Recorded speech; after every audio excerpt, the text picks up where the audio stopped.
Pokemon. It is one of my favorite games of all time, and as a kid I played through all of them, collected the cards, and even watched the show. In 2020, Pokemon saw a huge resurgence, and you've seen a few videos here on the channel of me opening up Pokemon packs, but I decided, what about all of the OG cards that I'd collected as a kid? Do I still have them? Are any of them worth anything? Well, in this video, I've gone ahead and found those cards. We're going to be taking a closer look at them and all my other super rare Pokemon cards. If you're watching right now and you're a Pokemon fan, hit that thumbs up button, show this video some love. I've got some awesome stuff to share with you in this video, and I hope you're as excited as I am. Don't forget to subscribe to the channel, and let's take a look at my Pokemon card collection. In front of me here on the desk is just a small collection of the cards that I own, and if you're thinking, do I own any expensive cards? Let me just do a quick rundown. The ones that are selling online for hundreds of thousands of dollars meet a certain criteria. First of all, it's more likely than not that they are a first edition Pokemon card released way back in the 90s. These have a first edition stamp on them. After that, the card itself needs to be graded, and needs to be graded extremely highly.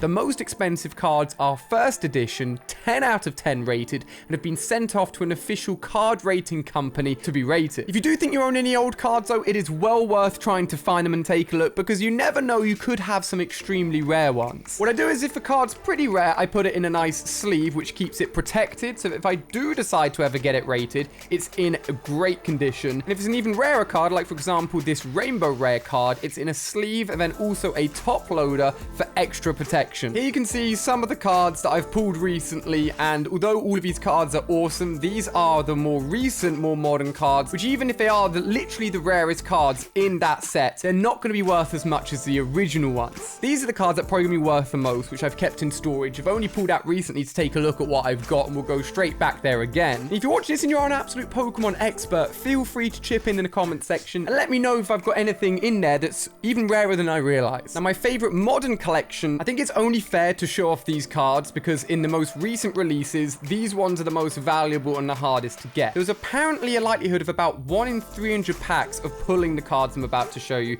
This right here is a shiny Charizard V available in Champion's Path. I have not 1, not 2, but 3.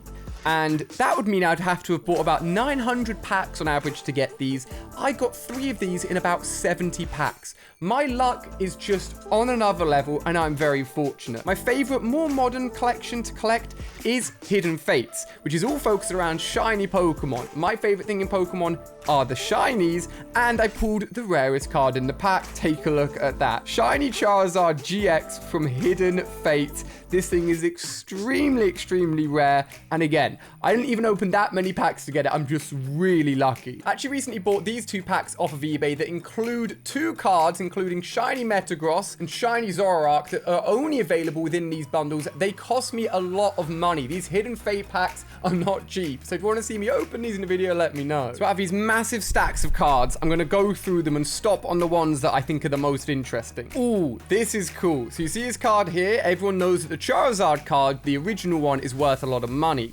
Pokemon went ahead and released a set called Evolutions that included the original cards with slightly different HP as a reprint, and as you can see, this one is the reverse holo. I actually have bought 2 of these booster boxes. They cost me about £800 each. That's how expensive they are, because if you pull the Charizard, that can be worth thousands. And again, if you want to see me open these on a video, let me know. I've been sitting on them for months. This card is awesome. I actually opened it up on a video on this channel. I went to the Pokemon pop-up store in London, picked up a few packs, and contained the rarest card in that entire set in the few packs I picked up. As I told you, my luck is just silly. These are awesome. In a set that I believe is called Shining Legends, I managed to get Shining Lugia, Rayquaza, Mew, Celebi, Genesect, Volcanion. All of these cards, I believe, are pretty rare, and are in pretty much mint condition as well. Ooh, Mega Charizard, Pidgeot, Shiny Eevee, and I've got so many of these Rainbow Rare, Moltres, Zapdos, and Articunos. Some of the more recent rare cards are called Amazing Rares with really cool artwork. You can get golden cards as well. And honestly, looking through these now, I've kind of forgotten how many incredible cards I've gotten. Another gold card. Shiny Charmander from Hidden Fates. That alone is worth a lot of money. Oh, some secret rare cards from the Evolution set. Any shiny Eevee or Eevee Evolutions are also worth a lot of money as well. In a similar promo pack to the one I just showed you from those Pokeballs, I got Rayquaza in shiny form as well. Didn't even realize I had those 2 cards in gold. If you see anyone which is a rainbow color, OG card in there, that shouldn't quite be in that pack. But I think we've gone through all of my best, more modern cards. You've probably seen that Charizard. That is an original one sat there. So let's take a closer look at these. This is a holographic Houndoom. I generally don't even know what set it's from, but I've got a few holographics from the set. These are all, there's another one, holographic Magneton. These are all really old cards, and a lot of these came from my grandparents, my parents' friends, just going ahead and buying me and my brother packs. Back then, I had no idea that they would potentially be worth something in many years' time, but I absolutely loved them. Now, on camera, they may look like they're in pretty good condition as a base set holographic Hitmonchan. But actually, up close and personal, if you went ahead and rated these cards, like look, you see the dirt around the edge of the card. You can see slight shining on the edge as well, and whitening on the corners, and a crease there as well. This card, I mean, I don't know, it could get like a 4 out of 10 or something. Despite the fact that it's barely been touched, all of those little things that are wrong with it devalue it instantly. These cards are really cool. They are from the e-reader set and are some of the most sought after cards in the world. I've got a holographic Machamp and also a Golem there, and another really cool one I want to share with you guys. These are really, really hard to come by. If you were to buy this, which is the e-reader booster box now, you would spend tens of thousands of dollars to get this. My grandparents, I believe, or my auntie bought this at an auction, but as you can see there, it is a mixed box of commons. So all of the cards in here, despite it being in a box that's worth a lot of money, the cards themselves aren't rare. I think I pulled these other ones from packs I bought individually. More super OG cards. If you see that number 2, that is the original base set, 2nd edition, it's called, and they aren't worth anywhere near as much, but it's still extremely rare. We've got the infamous 1st edition Machamp. Now, when I saw this and I found it, I was like, oh my gosh, this is really rare. Actually, the 1st edition Machamp is really common because it was printed a lot. I think I've got a few in here. Yeah, 1, 2, I've got 3 of them. They aren't worth as much as you think, unfortunately.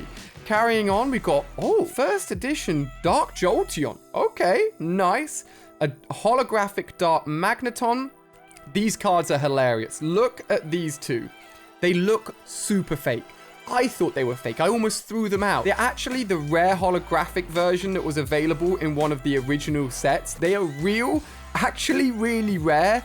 They just don't look great in my opinion. Oh, we've got a Pikachu from the Jungle set, and I've got a lot of these. 1, 2, 3, 4, 5, 6. And I had one earlier as well. All of these are the original Pikachu. Now, if you want them to be worth a lot, the 1st edition stamp obviously helps, but also the cheeks can be red. If you've got the red cheeks on the Pikachu, that is worth a lot of money.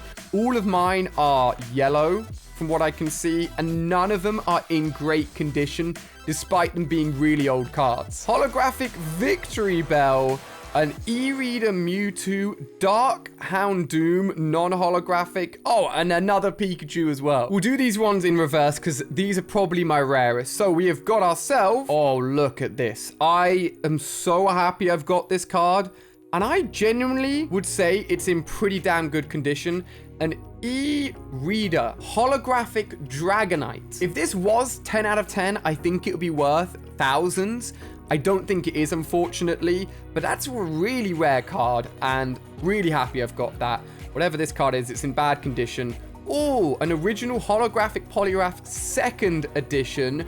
Unfortunately, not in great quality. This is even worse. Look at those edges. Oh, it's an original Raichu as well. Because of the condition, literally worth almost nothing, despite how rare it is. An original Gyarados as well. Again, unfortunately, not great condition. When these cards came out and we were buying them, I mean, me and my brother were probably 4 or 5 years old. We were really young, so we never had them in binders. We never looked after them. They were just in a giant pile. This is also terrible quality.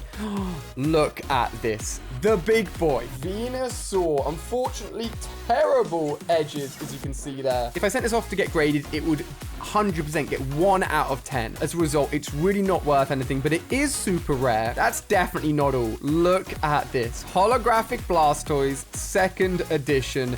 Again, not great quality. Fun story, I think this is the Blastoise that my brother pulled from a single pack, and he pulled that. I had my own pack. I didn't get anything good.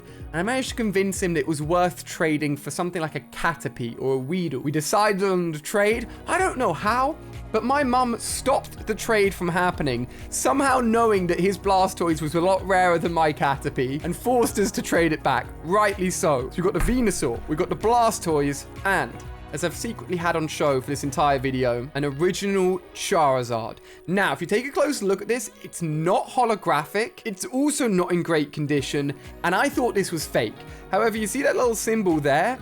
There was a set that was released not too long after the original, which included Charizard in non-holographic form, and this is a real card, which means I technically own a Charizard, a Venusaur, and a Blastoise on top of all of these new incredible cards. Unfortunately, they're really not worth much money, but the range of cards that I've managed to pick up here and have got dating back from when I was 4 years old up until now, I am super happy with. If you come across your old cards, please take a picture of them, share them with me on Twitter, let me know in the comment section, because I'd love to see them. I'm sure there's some absolute bangers hiding away that people don't even know about. I hope you enjoyed this video. It was a lot of fun sharing this with you guys, and click on screen now to check out even more and keep on watching.